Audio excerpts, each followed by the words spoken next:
Hey everyone, welcome back. In this quick guide, I'll walk you through how to change your form settings inside Hubspot CRM. If you're updating things like notifications, automation, or submission options, this is going to help you set everything up the right way. So let's get started. First, you want to open the HubSpot marketing tools. When you're on the dashboard, hover over the marketing tab at the top, then choose Forms. If you don't see it right away, just use the search bar and type in Forms.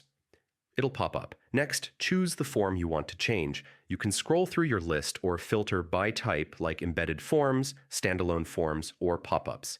Click the form name to open the editor. Inside the editor, look for the Options tab. It's usually at the top next to the Content tab. This panel is where most of the form settings live, so go ahead and open that. Here's where you can change the important stuff. You can edit the submission message, turn on follow-up emails, or choose what page someone is sent to after submitting. Just tweak these based on what you need.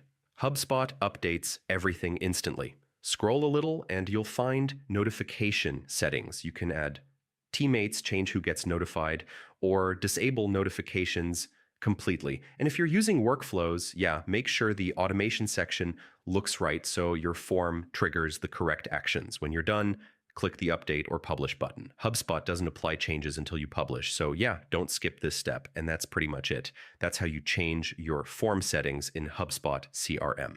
If this walkthrough helped you out, feel free to subscribe for more simple guides just like this. Thanks for watching.